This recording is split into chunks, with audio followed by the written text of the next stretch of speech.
El paro, como les decía, vuelve hoy a ocupar nuestro tiempo. Hemos escuchado en anteriores ocasiones las propuestas de quienes ocupan puestos de relevancia en el gobierno, también las distintas teorías o doctrinas de los expertos en ciencia económica. Hoy nuestro abanico de invitados se abre hacia otras opciones, como el mundo del trabajo. Están con nosotros Juan Francisco Gimeno, que es investigador de FEDEA, Fundación de Estudios de Economía Aplicada y experto en temas de paro. Nos acompaña también José Antonio Martínez, profesor de Economía Aplicada de la UNED. Ha trabajado en temas de redistribución de la renta. Y por último, José María Fidalgo, que es secretario de Política Institucional del sindicato Comisiones Obreras. Buenas tardes a todos y gracias por acompañarnos. Buenas tardes. Buenas tardes. El paro, causas y soluciones será el tema que desarrollaremos en los próximos minutos.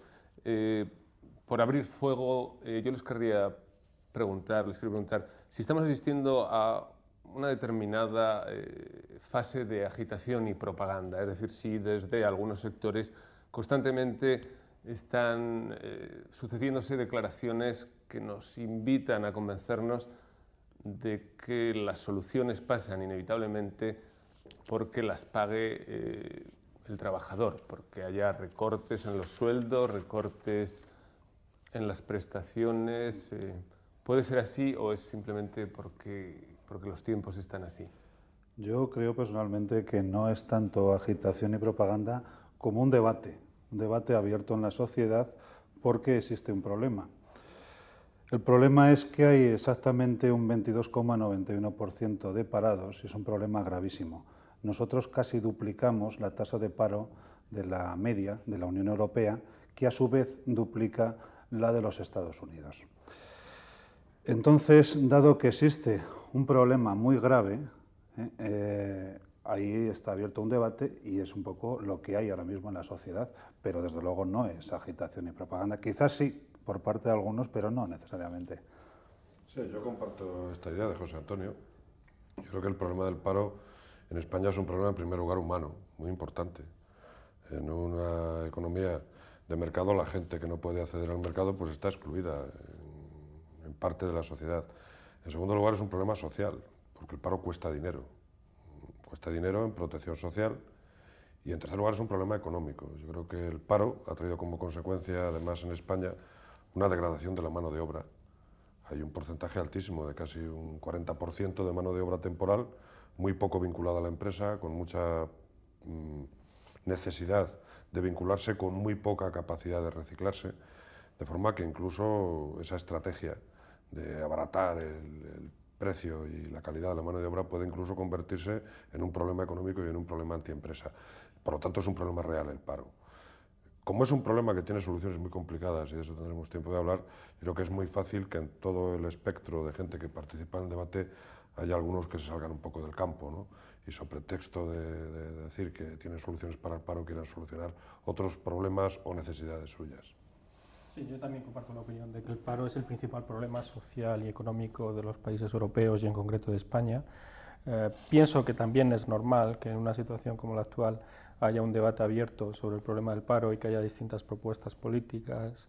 Y lo único que echo de menos es un poco de rigor en este debate, echo un poco de menos referencias a argumentos tanto teóricos como basados en la evidencia empírica que sirvan para estructurar el debate y sirvan para plantear soluciones de una forma coherente.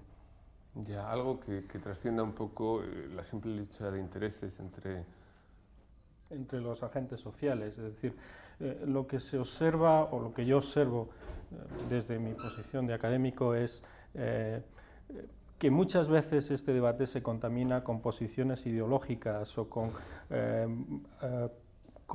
operaciones de imagen destinadas a tratar de conseguir unas determinadas contrapartidas, ¿no? Entonces, pienso que es bueno que haya mucho debate y sería mejor que este debate se estructurara en torno a propuestas concretas y con datos concretos y con un diagnóstico correcto de cuál es el verdadero problema de paro de la economía española. Totalmente de acuerdo. Totalmente de acuerdo, pero yo iría un poco más allá. Coincido con Juan Francisco en el diagnóstico, es decir, de la falta de rigurosidad que hay en muchos académicos, en muchos profesores universitarios, en la definición del paro, en las soluciones, en el planteamiento del tema, etcétera. Pero yo diría más, ese no es solo un problema español ni europeo, es un problema a nivel internacional. Porque desde la aparición de la teoría keynesiana y las sucesivas aportaciones que ha habido, mejoras a esta teoría, no hay un nuevo modelo a nivel general que haya sustituido la vieja teoría general de John Maynard Keynes, que recuerdo que es del año 1936. Entonces, bueno, pues aquí hay un problema a nivel mundial. Entonces, efectivamente hay falta de rigurosidad que viene de la falta de preparación de los teóricos en general, y que es muy difícil aportar cosas nuevas, porque aportar cosas nuevas, pues John Maynard Keynes o Einstein son 1 entre 1000 o 1 entre 1.000.000. Bueno, pues si les parece, con el máximo rigor posible empezamos a plantear posibles soluciones al problema del paro, pero quizá antes de ellos hay, en el caso concreto de España, un mal funcionamiento de los sistemas de trabajo. Bueno, vamos a ver, yo creo que el nivel de empleo de un país en un momento determinado es el resultado de unas variables bastante amplias. En primer lugar, es el resultado de la historia de ese país. Nuestro país es un país atrasado cultural, económica y políticamente. Es un país que ha estado viviendo en un régimen político y económico de aislamiento. Por lo tanto, es muy difícil que nuestro país, en los últimos 20 años de apertura al exterior, sea capaz de poner en disposición y a punto un aparato productivo y un aparato económico que estaba acostumbrado a competir consigo mismo. Eso es lo primero. Lo segundo, yo creo que el nivel de paro o de empleo de un país depende también de la coyuntura económica, de la coyuntura del comercio y del negocio internacional. Entonces, pues esto va con los ciclos económicos, ¿no? En tercer lugar, yo creo que depende de las políticas económicas que los gobiernos apliquen o puedan aplicar. Y de hecho, cuando José Antonio citaba a Keynes, bueno, yo creo que había un esquema que funcionaba y había una voluntad política de convertir al Estado en un agente de reactivación económica en contra de los ciclos para tirar de la demanda, ¿no? Esto ahora es más discutible. Han desaparecido los Estados-nación a efectos de políticas económicas y habría que llegar a un consenso más allá de las naciones en relación con este asunto. Y luego depende también de otras instituciones que son privadas y que no son públicas. Depende de lo que hagamos los sindicatos y lo que hagan los empresarios. Funcionará mucho mejor el mercado de trabajo en un país donde los empresarios acepten que no todo tiene que estar regulado por ley, pero que hay cosas que tienen que estar reguladas para que esto no sea la ley de la selva, y acepten negociar convenios colectivos.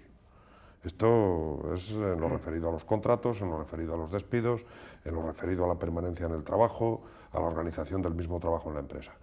Y yo creo que la conclusión que se puede sacar es cierto lo que decía Juan Francisco, aquí es bueno el debate porque hay mucha gente que tiene que opinar en esto, porque hay mucha gente cuya decisión es muy importante para esto.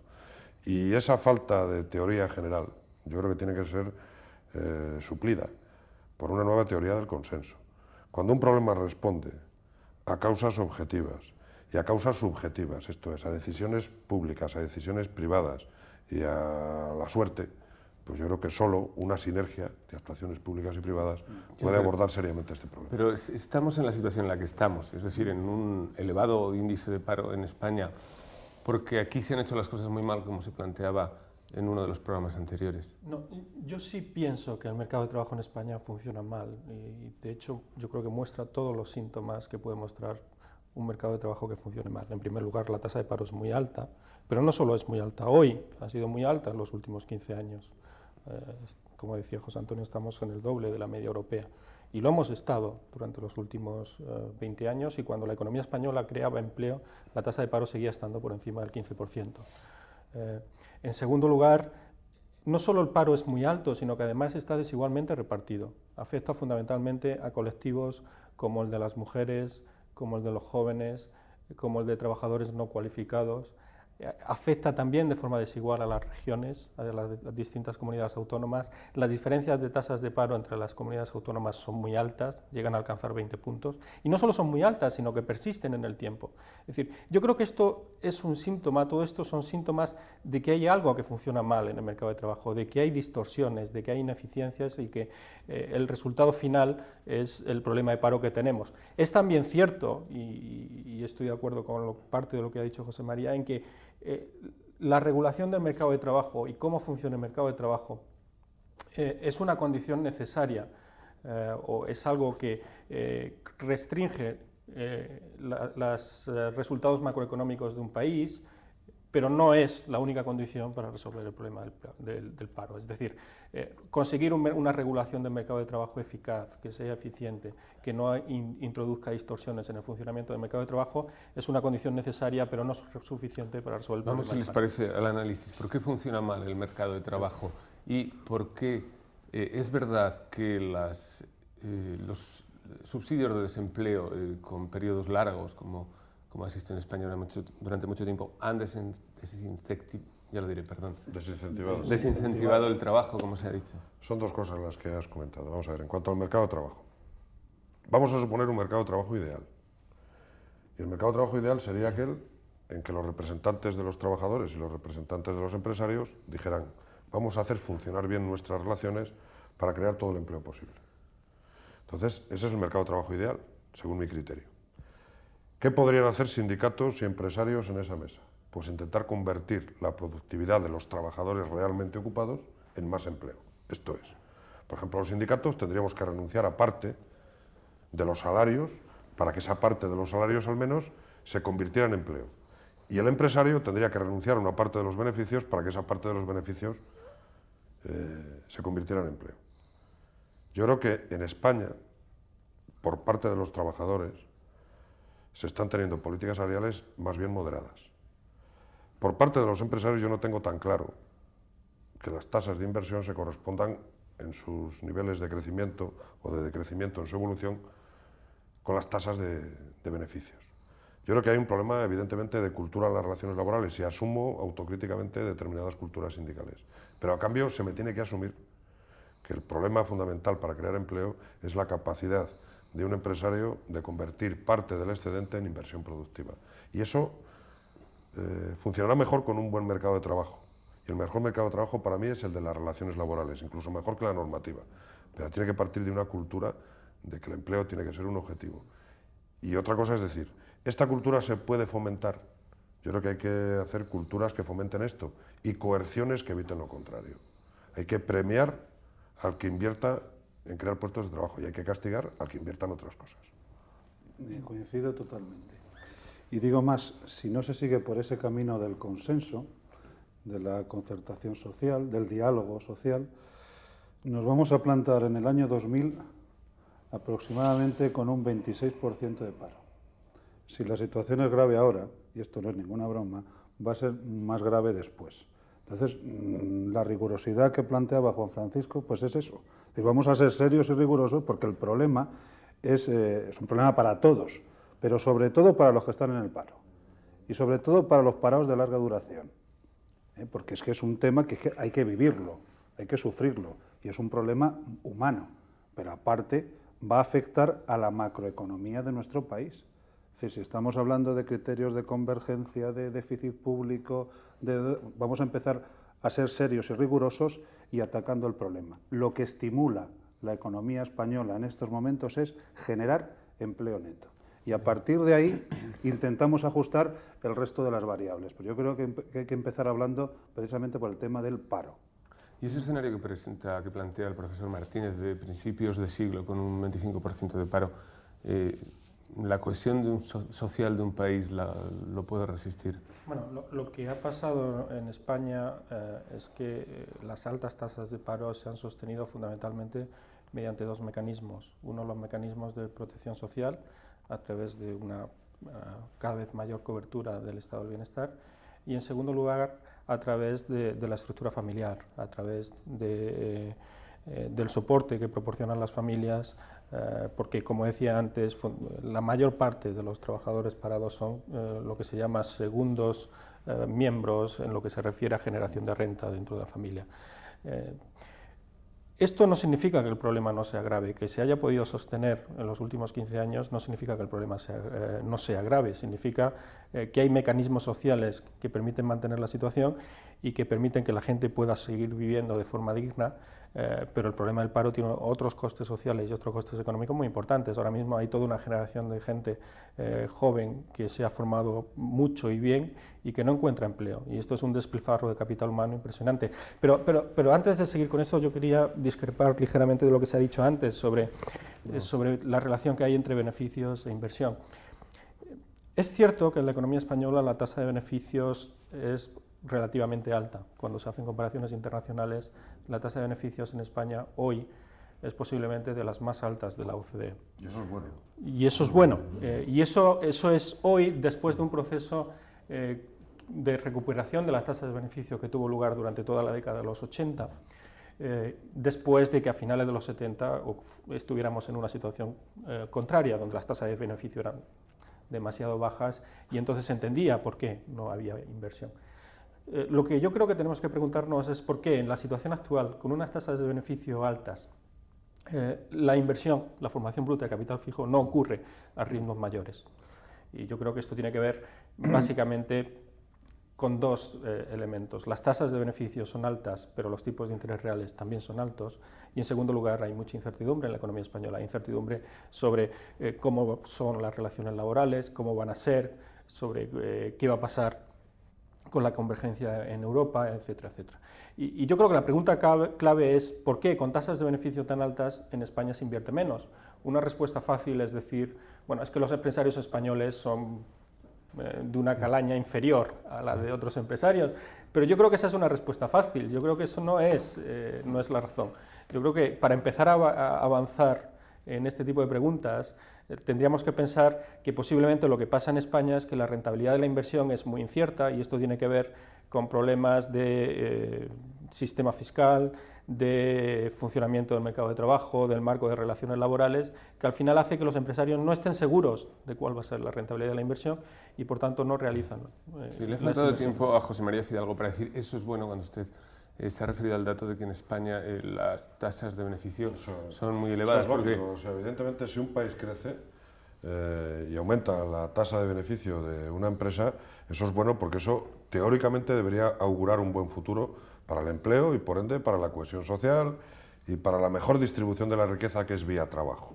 Es mucho mejor distribuir la riqueza a la gente que trabaja que tener que distribuirla con subsidios. Esto es una redistribución que además es muy pequeña, porque decía antes Juan Francisco cuantiosas expansiones del sistema de protección social. En España en este momento la mitad de los parados y paradas no cobran ningún subsidio ni ningún seguro de desempleo. Porque no tienen experiencia laboral y viven con su familia, son mujeres... Bueno, pero no lo cobran porque no tienen derecho a cobrarlo. ¿Porque no han tenido experiencia laboral? No, porque no tienen derecho a cobrarlo, porque ha habido reducciones legales del desempleo muy importantes. Ha habido reducciones muy importantes del desempleo. Entonces, yo creo que los sistemas de protección social son necesarios para dos cosas. Primero, para hacer las sociedades vivibles y segundo, para hacer las economías viables. O sea, si toda la masa de gente que está fuera del mercado de trabajo, parados, pensionistas, jóvenes, tal, no tuvieran capacidad de consumir, yo creo que se hundiría la economía. O sea, que los sistemas de protección social los han inventado los sistemas de mercado y tal, porque también benefician al mercado. Y en segundo lugar, porque, como dije, porque políticamente no se concibe una sociedad donde haya mucha gente que se muera de hambre. O sea, en una sociedad europea esto no puede. Por lo tanto, como esto es ineficiente para la economía, habrá que preguntar por qué no aumenta la inversión productiva. Y esa es la gran pregunta. Vamos a ver. ¿Es disuasoria la fiscalidad española? O alguien puede decir, bueno, es que nos fríen a impuestos a los empresarios que invertimos. Bueno, yo creo que nuestro país ha hecho un esfuerzo fiscal muy importante, posiblemente el más alto de la Unión Europea. Pero es que al acabar la dictadura, en España no pagaban impuestos más que los trabajadores y no todos. Y hubo que hacer una reforma fiscal para ponernos al nivel europeo y cumplir con lo que mandataba la Constitución, por ejemplo, tener un sistema de seguridad social digno. Una cosa es el esfuerzo fiscal, que es la curva o la pendiente del aumento de la presión fiscal, y otra cosa es la presión fiscal. Presión fiscal es un cociente que resulta de dividir lo que el Estado cobra por el Producto Nacional. Y entonces España todavía en presión fiscal está un poquito por debajo de nuestros socios comunitarios. Posiblemente esa presión fiscal esté muy mal repartida. Y por ejemplo, determinadas medidas que ha aprobado el gobierno del señor Aznar en el mes de junio, a mi juicio, desequilibran todavía más injustamente la presión fiscal, porque no discriminan positivamente fiscalmente a la gente que está dispuesta a crear empleo. No lo hacen indiscriminado. Yo creo que nos estamos metiendo en uno de los puntos claves que tiene que ver con inversión y que tiene que ver con políticas presupuestarias para generar empleo, que son las llamadas políticas activas, políticas pasivas, políticas fiscales. Yo decía antes que hay que evitar las malas conductas en la sociedad, ser coercitivos y reforzar las buenas conductas. Si la conducta que hay que reforzar es la inversión productiva, hay mecanismos fiscales para que el señor o la señora, empresario o empresaria, que invierte en creación de puestos de trabajo, pague menos impuestos que el señor que tiene el mismo dinero que él, pero invierte en una cuenta hemos llegado, como decía, al punto de si las políticas activas o las políticas pasivas van a ser en mayor o menor medida las soluciones al problema del paro. Sí, yo soy francamente partidario de las políticas activas, de creación de empleo, de inversión en capital humano, de tener un Instituto Nacional de Empleo gestor del empleo. Lo que sí es cierto es que son políticas muy costosas. Estas políticas, como ya creo que hemos repetido en alguna otra ocasión, se experimentaron en Suecia a mediados de los años 70 y lograron que el paro en aquel país no pasara por encima del 3%. Si bien es cierto que luego, en los años 80 o 90, se ha disparado un poco, pero ojalá tuviéramos nosotros el paro que hay en Suecia ahora mismo, que puede estar entre un 10-11%, creo recordar. Es decir, que soy partidario de la inversión en capital humano y de las políticas activas de empleo, sin dejar de reconocer que las políticas pasivas pues, son necesarias. Es decir, tampoco deben de crecer mucho más. En el tema de la presión fiscal coincido con José María totalmente, y la gente pues muchas veces no entiende la diferencia entre presión fiscal y esfuerzo fiscal. Presión fiscal es ingresos coactivos totales del sector público dividido entre el PIB. Yo por lo menos así se lo explico a mis alumnos para que lo entiendan. La presión fiscal, que realmente, como dice José María, está un poco por debajo de la media ponderada de los países europeos, para entendernos, en mi opinión particular no debe de crecer más, debe de estabilizarse. Yo estoy de acuerdo. Pero, ojalá pudiera bajar. Claro. Ojalá pudiera bajar. Entonces bajará cuando la situación económica lo permita. Lo que pasa es que no hay que hacer demagogia a este respecto y ser serios es un poco lo que estamos pidiendo, ¿no?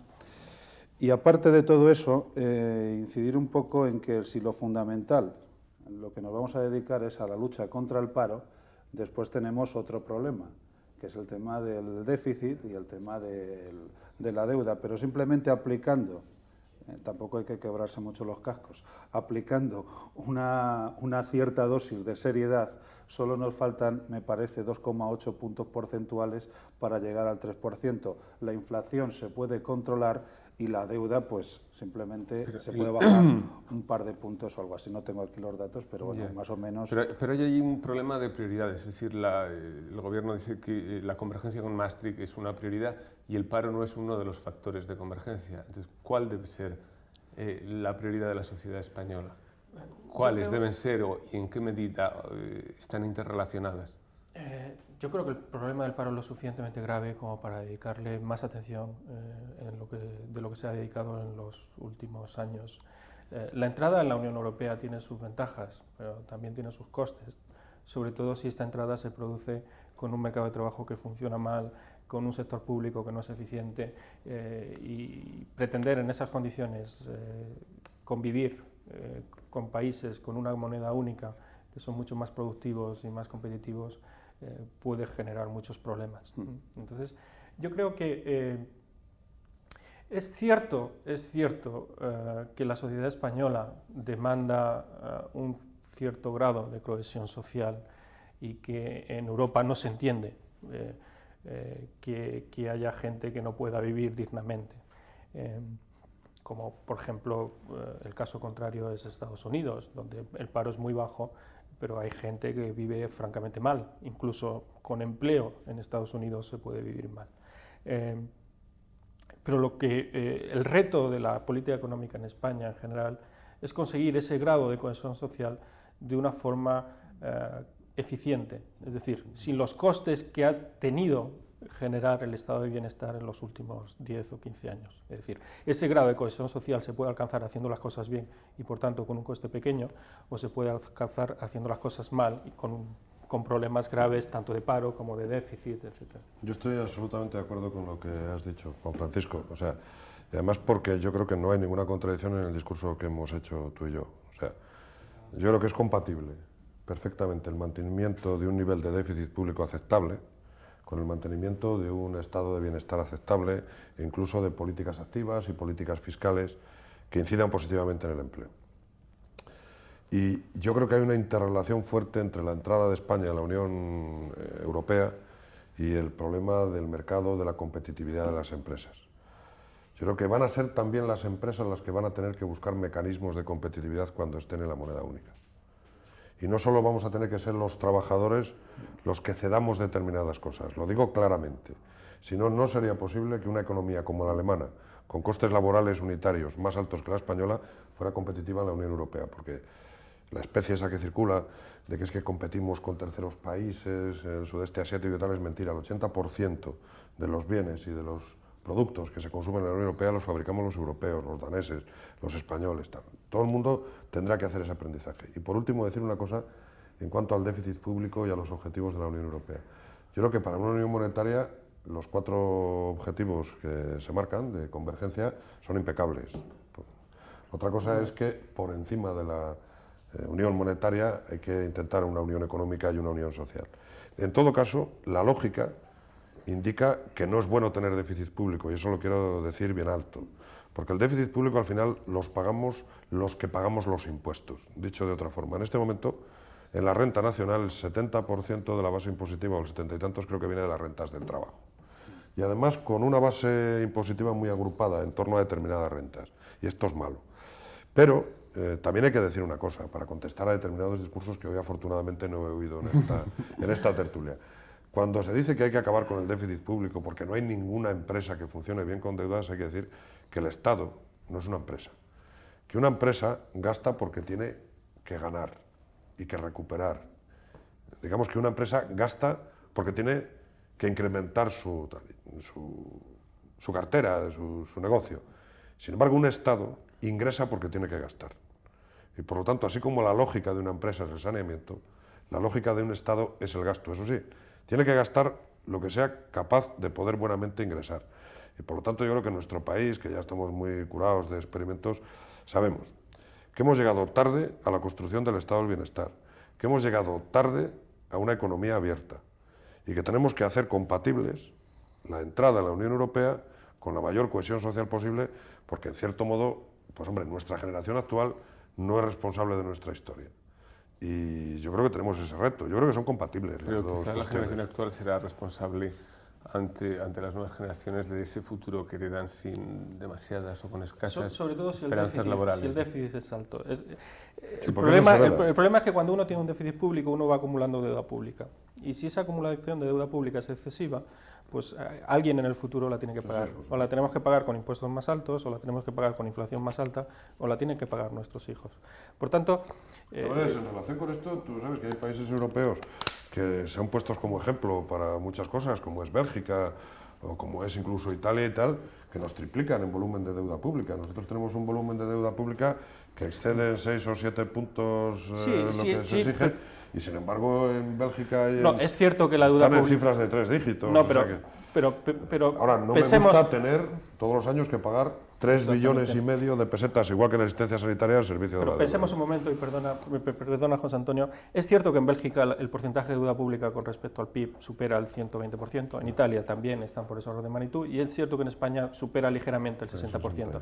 Pero la deuda pública en España no existía hace 20 años, y esta deuda pública del 60% del PIB la hemos construido en 20 años. Hace 20 años en España no había casi seguridad social, no había asistencia sanitaria gratuita, no trabajaban prácticamente las mujeres, Y yo creo que bien merece la pena tener un 60% de deuda pública a cambio de tener seguridad social. Si el problema, Otra cosa, la ¿cómo lo discusión pagamos? no está ahí. Vamos a ordenar el Perdona, debate, vamos a dejarle acabar esta intervención y solo un hacía minuto. tiempo que José Antonio Martínez quería también Solo un intervenir. minuto. Yo no estoy diciendo que tener un 60% de deuda estoy de público acuerdo sea contigo. malo, sobre todo cuando la contrapartida es la extensión del estado del bienestar que hemos tenido en el pasado. El problema es que al ritmo de acumulación de deuda pública que hemos tenido en el pasado, este 60% se convierte muy pronto en un 80, en un 100 y en un 120. Entonces, lo que hay que pensar es cómo hacer que el estado del bienestar se mantenga en los niveles actuales, gastando menos, con un estado del bienestar más eficiente y reduciendo los niveles de déficit de forma que no den lugar a acumulaciones De acuerdo, sucesivas de la deuda pública. Totalmente. Perfectamente comprendida su postura, es el turno para José Antonio Martínez. Pues eso se puede hacer, Juan Francisco, limitando la tendencia del sector público de gastar mucho más de lo que ingresa, ¿eh? Sin dejar de estar de acuerdo con José María, en el sentido de que el Estado no necesariamente se debe de comportar como una empresa, porque esa es la gran aportación keynesiana contra los clásicos en su momento, ¿no? En el problema de los criterios de convergencia, yo entiendo que no debe de haber una prioridad entre un criterio y otro. Hay un criterio que nunca lo ha sido, que es el del paro, y nunca lo ha sido por razones políticas, y realmente para mí es el principal problema. La clave la ha dado Juan Francisco Gimeno, en el sentido de decir que si no entramos de forma seria en Europa, luego los vamos a pagar. Es decir, y luego esos criterios se darán por añadidura, pero realmente luego lo vamos a pagar. No podemos entrar con un 22% y con una previsión del 26% para el año 2000. Así no podemos entrar en Europa. Pero es cierto que estamos en un camino que ha costado ya mucho esfuerzo. Yo creo que plantearse en este momento, en nuestro país, yo no sé si fue un resbalón o fue un lapsus freudiano, la teoría de parar el reloj del señor Matutes, que fue contestada fuertemente porque el mercado es el mejor informador, ¿no? Sí, Castigaron. sí. Yo creo que en este momento hay que esperar a 1997, intentar cumplir los criterios de convergencia, porque llevamos un camino andado de ajuste importante de las cuentas públicas, y después replanteárnoslo. Porque yo creo que una economía como la española, incluso con el problema del 20 o el 26% de desempleo, fuera de la Unión Monetaria, también tendría sus problemas. Yo creo que José Antonio, no es el momento de replantearnos eso. Yo no soy muy euroescéptico, tampoco soy un euroforófobo. No, si no lo estoy planteando. Pero Sí. yo, para mí, la construcción europea significa sobre todo una cosa. Si no accedemos, un grupo de países importantes, a la moneda única, y no hay masa crítica suficiente para hacer la unión monetaria, no habrá nunca unión política europea. Sí, y yo cuando estoy de antes acuerdo estábamos con hablando lo que de te una teoría convergencia, general y de unas relaciones económicas transnacionales, o hay alguien que de alguna manera construya instrumentos políticos por encima de las naciones para recrear un poco esa teoría general, o no tendrán problema ninguna de las soluciones, no tendrá solución ninguno de los problemas de los Estados miembros. Yo en ese sentido soy proeuropeo. Sé los riesgos que tiene eso.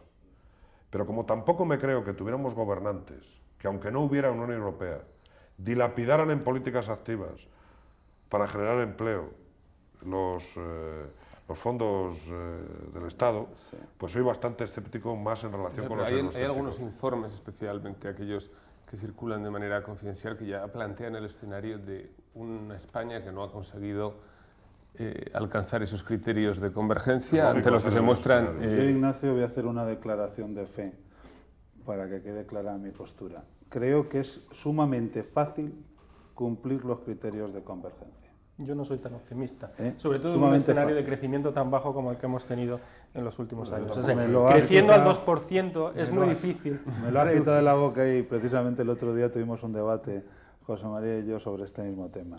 Pero realmente eso simplemente es una estimación. Ya, pero Juan parece Francisco, es decir, eso puede cambiar. que solo está admitido el escenario de lo que ocurrirá cuando España ingrese porque los cumpla, y empiezan a circular informes que plantean el día después de un no, España no ha sido capaz en los plazos fijados de cumplir todos los criterios de convergencia.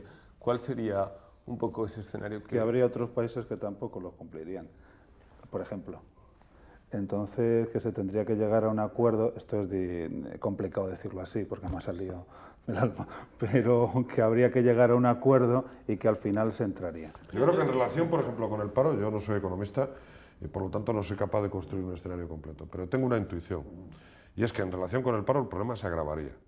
Yo entiendo que los países, depende también cuántos entren, cómo se configura el núcleo de cabeza, pero suponiendo que hubiera masa crítica para crear ese núcleo, que estuvieran los franceses, que estuvieran los alemanes, que estuvieran los Países Bajos, no sé si algún nórdico y tal, bueno, que hubiera masa crítica suficiente, los países que se hubieran quedado fuera, yo creo que tendrían ciertos castigos.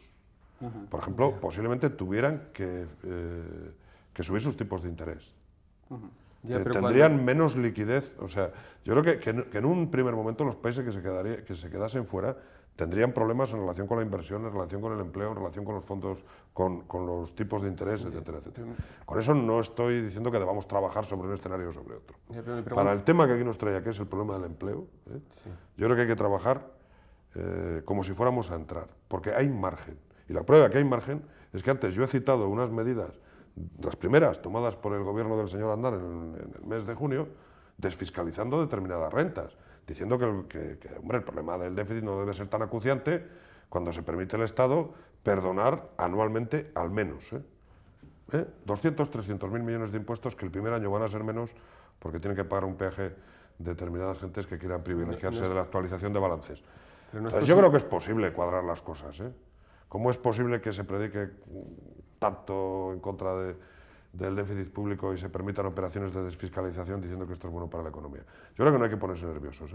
Desde luego, la gente de izquierda, y yo me considero persona de izquierdas, somos europeístas por convicción y porque creemos que ya existe un mercado, y eso la gente que quería el mercado lo han conseguido, y los que queremos que, además del mercado, exista una unión política, lo tenemos que conseguir. Pero esa desfiscalización tiene unos motivos políticos, es decir, una forma de entender la sociedad, o tiene unos motivos económicos. Pensar que esos recortes iniciales se van a traducir a la larga en mayor creación de puestos de trabajo, que va a suponer unos mayores impuestos, un mayor crecimiento que va a entrar en ese círculo vicioso que va a permitir. Debería ser. Esto es difícil cuantificar cuál es el coste social de medidas como esta, porque sobre todo lo que pasa en España es que las rentas, que no son las rentas del trabajo, tienen ciertas alternativas para buscar tributaciones menores, para buscar tasas menores. Por ejemplo, es normal en España crear empresas con el único objetivo de reconvertir rentas salariales que tributan a un tipo marginal del 56% para tributarlas al tipo marginal del impuesto de sociedades, que es el 35%. Una posibilidad es que medidas como esta lo que hacen es incentivar a que la gente genere plusvalías. O sea, antes la gente tenía, por ejemplo, una casa y no la vende porque si la vende el impuesto que tiene que pagar sobre la plusvalía de esa casa es muy alto. Ahora, con un tipo máximo sobre las plusvalías del 20%, posiblemente haya una mayor rotación de activos y el coste fiscal no sea excesivo. Pero en cualquier caso, yo creo que sois demasiados optimistas a la hora de pensar en la convergencia con Europa. Porque el requisito fundamental para la convergencia, para la entrada a la Unión Monetaria, va a ser el déficit público. Sin duda. Hoy tenemos un déficit aproximado del 6% del PIB. El requisito es bajar ese déficit al 3%. La economía está creciendo al 2%. Y esto hay que cumplirlo en año y medio. Bajar el déficit público del 6% al 3%, en un año y medio, creciendo al 2%, sin tocar gastos sociales, sin reformar el sistema de pensiones, sin reformar el gasto sanitario y sin hacer determinados sacrificios, yo creo que es imposible. ¿Qué papel jugarían ahí las privatizaciones? Porque al menos el Gobierno cuenta con esos ingresos para reducir ese déficit. Sí, pero las privatizaciones también es un instrumento que está en debate, ¿no? No todo el mundo acepta privatizaciones y tampoco se pueden hacer muchas privatizaciones muy deprisa. O sea, hay no hay tanto margen. Yo tendría cuidado con el tema de las privatizaciones. No se puede hacer un cálculo de lo que el Estado va a ingresar por vender determinadas empresas o participaciones públicas. Y sí me iría más al tema del crecimiento que planteaba Juan Francisco. Es decir, yo creo que con un crecimiento del 2,4% que pueda ir a un 3% y subir en el año próximo un poquito más, con un 5,8% de déficit público, se puede bajar 2,8 puntos porcentuales perfectamente en año y medio. Yo creo que siendo optimistas, sí. Y fundamentalmente creo que hay que manifestar esa ilusión, porque lo contrario de la ilusión es el miedo. Y si este miedo se generaliza, pues entonces es cuando no lo vamos a conseguir. Es decir, vamos a ser un poco optimistas y hacer esa declaración de fe que yo hacía antes en el sector público español. Yo creo que hay que operar con todos los instrumentos que se tienen y no, digamos, atarse un brazo a la espalda y decir no puedo utilizar más que el brazo derecho cuando tengo dos y hay que hacer un gran esfuerzo. Y el déficit público es un ratio que relaciona ingresos con gastos. Entonces, yo creo que hay que ser muy contenido en los gastos. Yo, por ejemplo, en cuanto al sistema de protección social, creo que hay que desacelerar el incremento y hacerlo mucho más eficiente. Lo que pasa es que vamos a tener problemas. Yo he oído, por ejemplo, críticas muy duras a medidas como reducir el gasto farmacéutico de la asistencia sanitaria precisamente provenientes del mundo empresarial. Y sin embargo los sindicatos hemos estado a favor de eso, porque sabemos que es un gasto ineficiente a efectos de protección social. Creo que hay figuras, por ejemplo en pensiones, que habría que recortar. Nosotros hemos propuesto en la mesa que las pensiones de viudedad y las pensiones de invalidez no sean compatibles con rentas superiores a 2 veces el salario mínimo interprofesional. Todos los partidos políticos nos han dicho que eso, bueno, a cambio evidentemente de que la gente que necesite una pensión de viudedad no tenga una pensión de viudedad de 30.000 pesetas, que no le sirve para nada. O sea, yo creo que hay maneras de recortar y de gestionar. Ahora, creo que en la vertiente de los ingresos hay que ser mucho menos alegres y mucho más cuidadosos. Hay que acometer una lucha decidida contra el fraude fiscal. Hay que ser mucho menos generoso de lo que son los últimos gobiernos, y parece el del señor Aznar, en el capítulo de gasto fiscal. Lo digo, porque 300.000 millones que se perdonen a determinados presuntos inversores son muchos dineros. Sobre todo porque esos 300.000 millones de pesetas, en pesetas contantes y sonantes, convertidas en transferencia directa de renta del Estado, a los que inviertan en puestos de trabajo, generarían muchos puestos de trabajo. Entonces, como yo creo que seguimos hablando del empleo, creo que hay que hacer todos los esfuerzos para ser muy rigurosos en la restricción presupuestaria, pero también muy rigurosos en lo que se gasta y no se gasta en relación con políticas de empleo. Yo soy partidario de políticas activas, pero creo que para esto no es el mejor momento. O sea, nosotros, desgraciadamente, no podemos disponer en este momento de 1 billón de pesetas anuales para dedicarlo a la construcción de infraestructuras o apoyo a determinadas actividades. Pero no se puede decir eso y al mismo tiempo decir que podemos perdonar 300.000 millones de impuestos porque veremos a ver si funciona la teoría del encadenamiento y lo que hoy es ahorro mañana se convierte en inversión y además en inversión productiva. Porque este encadenamiento, y por esto empezamos este debate, no funciona si no hay mecanismos coercitivos. Y yo creo que tan coercitivo tienes que ser en el recorte como tienes que ser en el ingreso. ¿Comparten ese punto de vista? No, yo no pienso que se le pueda obligar a la gente a invertir.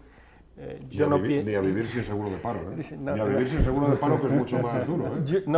Creo que a un señor yo no estoy cuestionando. Se le puede obligar o inducir a invertir la mitad de los 1.000 millones que tiene.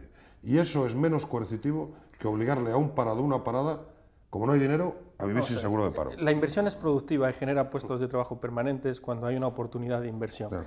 Y si hay empresarios capaces, cuando hay oportunidad de inversión, trabaja si tiene oportunidad. Hay inversiones. Sí, no estoy cuestionando esto.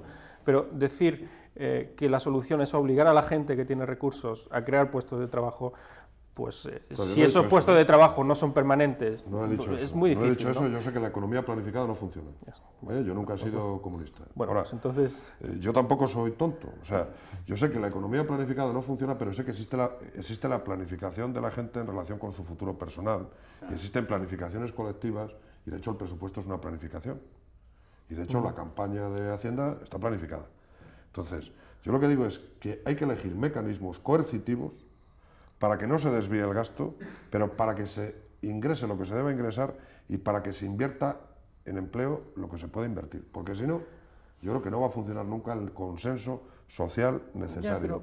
¿Cómo? Ningún gobierno va a tener autoridad moral para pedir a trabajadores y empresarios que se ajusten el cinturón si en la práctica no demuestra que él está dispuesto, en último término, a ajustárselo a todos. Y digo más, si no se genera empleo neto, si no creamos puestos de trabajo, no nos vamos al 26% en el año 2000, sino que nos disparamos mucho más, con las tasas demográficas que hay, etcétera, y la situación ceteris paribus actual. Es decir, es un tema muy serio y yo creo que lo que dice José María es más bien estimular, incentivar al empresario privado, sobre todo, para que cree puestos de trabajo y que de alguna forma se mejore el mercado de trabajo, sea un mercado moderno y dinámico. ¿Tú qué preferirías? Una medida que fuese una de las aprobadas por el señor Aznar, que dice: yo voy a permitir que el empresario que cree un puesto de trabajo con contrato no temporal, con contrato del que se llama indefinido, que no es indefinido, es que no es temporal. Bueno, pues con contrato no temporal se pueda autoliquidar o autodeducir 1 millón de pesetas. ¿Qué sería mejor eso o decir, no señor, yo voy a girarle 1 millón de pesetas al empresario que me demuestre que con una empresa de menos de 50 trabajadores ha incrementado la plantilla, aunque sea en un trabajador, en los últimos 3 años? Yo creo que es mucho mejor la segunda opción, de cara a las cuentas públicas, porque tiene que pasar por ventanilla, demostrar que ha aumentado su plantilla durante 3 años y no deducirse 1 millón de lo que tiene que pagar a Hacienda con una operación que puede ser: yo tengo una empresa de 50 trabajadores, hace 2 años he tenido que despedir a 10, este año contrato 1, que pienso despedir el año que viene y me autodeduzco 1 millón. Eso es un mal negocio para el Estado, sobre todo para los que consideran que el Estado debía funcionar muy bien en sus cuentas públicas por mor de una lógica restricción presupuestaria. Las políticas de subvenciones, las instrumentes como las instrumentes, al final funcionan mal.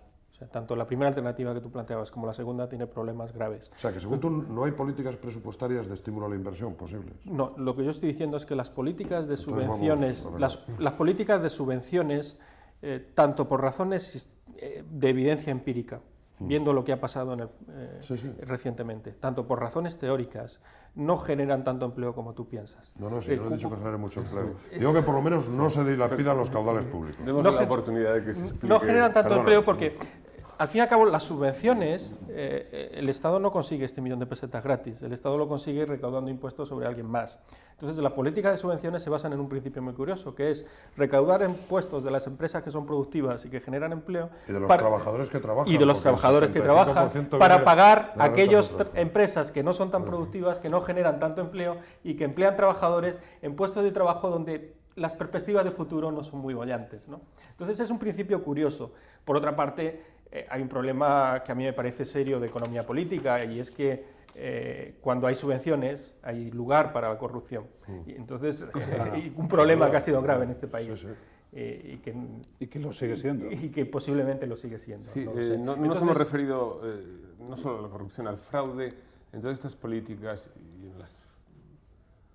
Cualquier política de este estilo que se ponga puede dar lugar a la corrupción y al fraude, pero ese riesgo merece la pena correrlo, por lo menos en mi opinión personal. Yo no soy de esa opinión. Yo pienso que es mucho más importante conseguir una regulación eficiente, una regulación eficaz del mercado de trabajo en lo que se refiere al marco de relaciones laborales, en lo que se refiere a la estructura de la negociación colectiva, en lo que se refiere al sistema de contratos temporales y no temporales. Y yo creo que... Incluso a la caducidad del contrato. O sea, incluso con lo que se refiere a contrato indefinido, porque yo creo que no se puede entender lo que está pasando en este país con los contratos temporales sin referirse a que el coste del despido de los trabajadores con contrato indefinido en la práctica es demasiado elevado. Entonces, yo creo que es mucho más eficaz,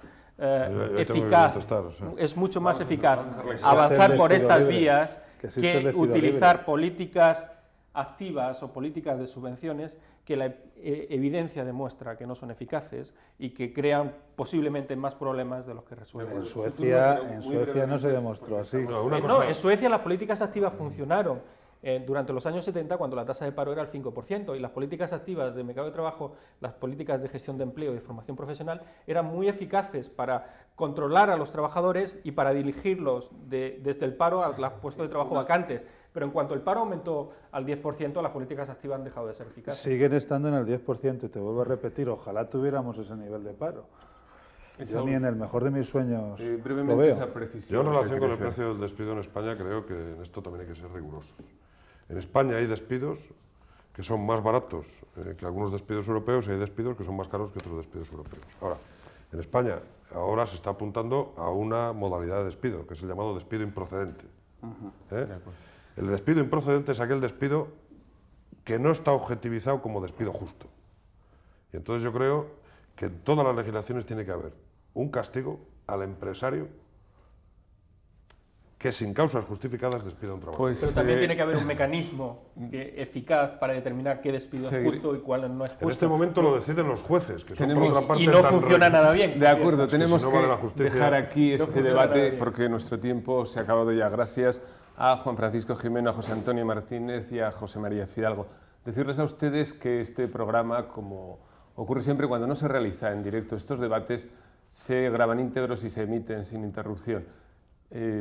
Volveremos mañana, ya lo saben, será a la misma hora. Hasta entonces, gracias por habernos acompañado y que tengan una feliz tarde.